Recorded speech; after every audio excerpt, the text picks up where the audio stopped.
আপনি কি খুব দ্রুত ভুলে যেতে শুরু করেছেন?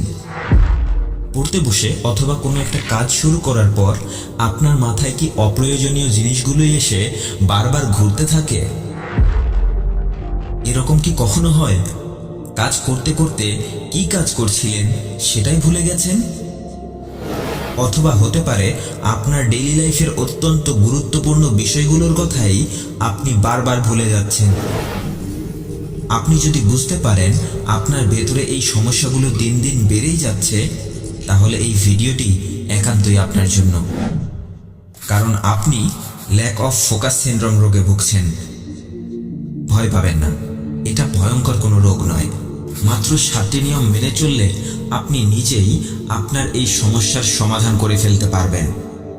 দেখুন, হুট করেই আপনার জীবনে বড় কোনো পরিবর্তন চলে আসবে না। ফুল ফোকাসের সাথে আপনি যদি টানা 40 দিন নিজের কোনো একটা কাজ চালিয়ে যেতে পারেন, তাহলে সেই কাজে আপনাকে হার মানানো প্রায় অসম্ভব হয়ে পড়বে। কিন্তু সমস্যা কোথায় জানেন? বর্তমানে এই পৃথিবীতে সবথেকে কঠিন কাজ হচ্ছে ফুল মনোযোগ দিয়ে কোনো একটা কাজ করতে পারা। পড়তে বসে মাত্র 5 মিনিটের মধ্যেই আপনি 2 বার মোবাইল হাতে তুলে নিচ্ছেন। মানে 1 ঘন্টায় প্রায় 15 থেকে 20 বার আপনি আপনার ফোনটা হাতে তুলে নেন। ইনস্টাগ্রাম, ফেসবুক, টুইটার অথবা পছন্দের 8 থেকে 10টি ইউটিউব চ্যানেল থেকে প্রতিনিয়ত নোটিফিকেশন চলে আসে। আর এত কিছু চেক করার পর দিন শেষে আপনি ভাবছেন যে ধুর, আজকেও ইম্পর্টেন্ট কাজগুলো করা হলো না। এখন আপনার কাছে আমার প্রশ্ন হলো, আপনি কি আসলেই আপনার এই সমস্যা থেকে বের হয়ে আসতে চাচ্ছেন? ফুল ফোকাসের সাথে খুব অল্প পরিমাণে কাজ করেই সফলতা অর্জন করতে চাচ্ছেন? তাহলে মাত্র একটা দিন এই 7টি কাজ করে দেখুন। নিজের ভেতরে অনেক বড় পরিবর্তন লক্ষ্য করতে পারবেন ইনশাআল্লাহ।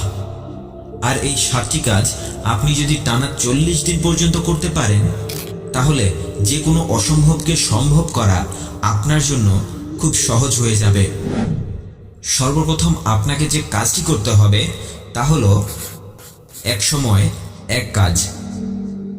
আপনি পড়তে বসেছেন, কিন্তু আপনার ফোনে টুংটাং করে মেসেজ আসতেই আছে, বিভিন্ন নোটিফিকেশনের শব্দ আসতেই আছে, অথবা হুট করেই কেউ একজন আপনাকে ডাক দিয়ে বসলো। এভাবে চলতে থাকলে আপনি কোনোদিনও আপনার ওই কাজটা শেষ করতে পারবেন না। এভাবেই চলতে থাকলে পড়তে বসার পর আপনার বিভিন্ন ধরনের অপ্রাসঙ্গিক ঘটনার কথা মনে পড়তে শুরু করবে। আপনি যখন কোনো একটা কাজ শুরু করবেন, তখন সেই কাজটা শেষ না করেই আপনাকে বারবার উঠে যেতে ইচ্ছে করবে। তাই যখন যে কাজটি করবেন, তখন সেই কাজটি ছাড়া অন্য কোনো কাজের কথা চিন্তাও করা যাবে না। আপনার জীবনের লক্ষ্য বাস্তবায়ন করার জন্য আপনাকে প্রতিদিন যে কাজটা করতে হয়, সেই কাজটা করার সময় অবশ্যই আপনাকে ঘরের দরজা বন্ধ করে দিতে হবে, আপনার মোবাইল বন্ধ করে দিতে হবে অথবা সাইলেন্ট করে দিতে হবে। আপনাকে সম্পূর্ণ মনোযোগ আপনার কাজে দিতে হবে। আপনি আপনার কাজটা শুরু করার আগে আপনার আশেপাশের পরিবেশটাকে এমনভাবে গুছিয়ে নিতে হবে যেন কোনো কিছুই যেন আপনার মনোযোগকে নষ্ট করতে না পারে। এছাড়াও যে কোনো কাজ করার সময় আপনাকে শুধু ওই কাজটার মধ্যেই ফোকাস করতে হবে। ধরুন, আপনি যদি 1 গ্লাস পানিও পান করেন, সেই পানি পান করার সময়টাতেও আপনাকে অন্য কোনো কিছু নিয়ে চিন্তাও করা যাবে না। 1 গ্লাস পানি পান করার সময় ওই পানিটা মুখের ভেতর দিয়ে গিয়ে গলা দিয়ে কিভাবে পাকস্থলী পর্যন্ত পৌঁছে যাচ্ছে সেটা অনুভব করার চেষ্টা করতে হবে। আপনি হয়তো পার্কে গিয়ে কোথাও নিরিবিলি বসে আছেন, সেখানে গিয়েও আপনাকে পরিবারের কথা, বন্ধুবান্ধবদের কথা এবং কি আপনার মোবাইলে আসা নোটিফিকেশনগুলোর কথাও চিন্তা করা যাবে না। আপনি বসে বসে প্রকৃতি দেখতে শুরু করুন। পশু পাখি দেখুন, নদী নালা দেখুন অথবা গাছপালা দেখুন। যদি আশেপাশে দেখার মতো কোনো কিছুই না থাকে, তাহলে বসে বসে আকাশ এবং আকাশের মেঘ দেখতে শুরু করুন। এভাবেই এক সময় এক কাজ, এই সূত্রটি মেনে চললে আপনার জীবনেও অনেক বড় পরিবর্তন চলে আসবে। আপনি খুব দ্রুত ফোকাসের সাথে কাজ করে আপনার স্বপ্নটা পূরণ করতে পারবেন ইনশাআল্লাহ। নাম্বার 2, 3টি গুরুত্বপূর্ণ কাজ নির্বাচন করুন। আপনাকে হয়তো প্রতিদিন অনেক ধরনের কাজ করতে হয়। প্রতিদিনের এই কাজগুলো থেকে আপনাকে 3টি গুরুত্বপূর্ণ কাজ খুঁজে বের করতে হবে। আপনাকে ওই 3টি কাজ যেভাবেই হোক পূরণ করতেই হবে। প্রতিদিনের অসংখ্য কাজের মধ্য থেকে 3টি গুরুত্বপূর্ণ কাজ খুঁজে বের করা অবশ্যই কঠিন কোনো বিষয় নয়। নাম্বার 3, জীবনযাপন খুব সহজ করে ফেলুন। বিন্দু বিন্দু পানি একত্রিত হয়ে যেমন সাগর তৈরি হয়, তেমনিভাবেই খুব ছোট ছোট অনেকগুলো ডিস্ট্রাকশন থেকে আপনার জীবনের অনেক বড় বড় সময় নষ্ট হয়ে যায়। যেমন ধরুন, আপনার বাড়িতে আপনার গুরুত্বপূর্ণ জিনিসগুলো যদি এলোমেলো হয়ে পড়ে থাকে, তাহলে প্রয়োজনের সময় আপনি আপনার গুরুত্বপূর্ণ জিনিসগুলোকে খুঁজেই পাবেন না। এবং আপনার প্রয়োজনের সময় যদি আপনি আপনার গুরুত্বপূর্ণ জিনিসগুলো খুঁজে না পান, তাহলে আপনার মস্তিষ্ক উত্তেজিত হতে শুরু করবে।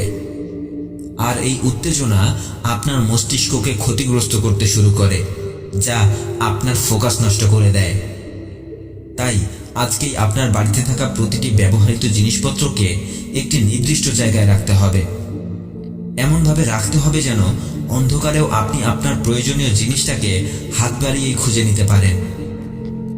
আমরা এটা কখনো চিন্তাও করে দেখি না যে প্রয়োজনের সময়ে আমরা যদি আমাদের গুরুত্বপূর্ণ জিনিসগুলোকে খুঁজেই না পাই, তাহলে সেটা আমাদের মন ও মানসিকতার উপর খুব খারাপ একটা প্রভাব ফেলে, আমাদের ফোকাস এবং কাজ করার এনার্জি নষ্ট করে ফেলে।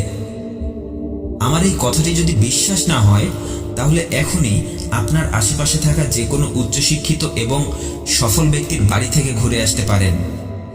আপনি সেখানে গিয়ে দেখতে পারবেন তাদের ঘরে প্রতিটি জিনিসপত্র তারা খুব সুন্দর করে গুছিয়ে গুছিয়ে প্রতিটি জিনিসপত্রকে একটা নির্দিষ্ট জায়গায় রেখে দিয়েছে। এছাড়াও আপনাকে আরও একটি কাজ করতে হবে। প্রতি সপ্তাহে অন্তত একদিন আপনার বাড়ি থেকে অপ্রয়োজনীয় জিনিসপত্র ছাঁটাই করে ফেলে দিতে হবে। আপনি ফেলে দিতে না চাইলে কাউকে দান করে দিতে পারেন অথবা উপহারও দিতে পারেন। তবে দীর্ঘদিন ধরে আপনি যে জিনিসপত্রগুলো ব্যবহার করেন না, যে পোশাকটা পরেন না, সেই পোশাকটাকেও আপনি আপনার বাড়িতে রাখতে পারবেন না। আপনার মোবাইল অথবা আপনার কম্পিউটারের গ্যালারি থেকে অপ্রয়োজনীয় ফাইলগুলোকে ডিলিট করে ফেলুন। এতে করে আপনার কাজে ফোকাস নষ্ট হতে পারে। অপ্রয়োজনীয় এলোমেলো ফাইল আপনার মোবাইল অথবা কম্পিউটারের মেমোরিতে থাকলে তা আপনার ফোকাস নষ্ট করে দিতে পারে। তাই আপনার ফোকাস নষ্ট হতে পারে এমন সকল সম্ভাবনাকে শেষ করে দিতে হবে। নম্বর 4, সবাইকে সাহায্য করা বন্ধ করুন। সবাইকে সাহায্য করা বন্ধ করুন এবং সবার দায়িত্ব গ্রহণ করা বন্ধ করুন। আপনি কোনো সুপার হিরো নন। সবসময় সুপারম্যান সেজে সবাইকে সাহায্য করে বেড়ানো উচিত নয়। আপনার আশেপাশের মানুষগুলোকে তাদের নিজের জীবনের কাজগুলো নিজেই করতে দিন। এতে করে আপনার আশেপাশের মানুষগুলো যেমন নিজ নিজ জায়গায় শক্তিশালী হয়ে গড়ে উঠবে, অপরদিকে আপনিও আপনার নিজের জীবন গড়ার কাজগুলোতে অনেক বেশি মনোযোগ দিতে পারবেন।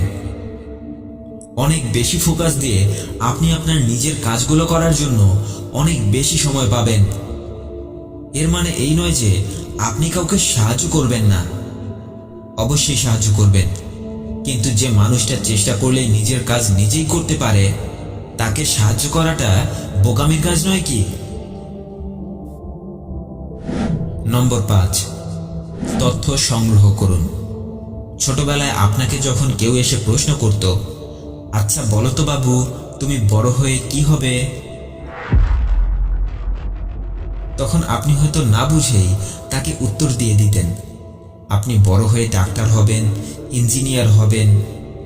আপনি তখন অবশ্যই জানতেন না একজন ডাক্তার কি কাজ করে আর একজন ইঞ্জিনিয়ার কি কাজ করে। আর যার কারণেই বড় হয়ে হয়তো আপনি আজ একবার গিয়ে পুলিশ বাহিনীতে ইন্টারভিউ দিচ্ছেন, একবার গিয়ে আর্মিতে ইন্টারভিউ দিচ্ছেন, আর একবার গিয়ে গার্মেন্টসে ইন্টারভিউ দিচ্ছেন একটা চাকরির জন্য। দেখুন, আপনার জীবনের স্বপ্নটা কি সেটাই আপনাকে সবার আগে নির্ধারণ করতে হবে। আপনি যখন আপনার স্বপ্নটা সম্পর্কে একটা পরিষ্কার ধারণা পেয়ে যাবেন, তখন আপনি একটা ক্ষুধার্ত বাঘের মতো আপনার স্বপ্ন নামের হরিণটার পেছনে ছুটতে শুরু করবেন। আপনি যতক্ষণ আপনার স্বপ্ন নামের হরিণটার গলায় কামড় বসাতে পারেননি, ততক্ষণ আপনাকে আপনার স্বপ্নটা থেকে কেউ ডিস্ট্রাক্ট করতে পারবে না। সবকিছু লিখে রাখুন, স্মৃতিশক্তির আশায় বসে থাকবেন না। আপনি যখন সবকিছু মনে রাখার চেষ্টা করবেন, তখন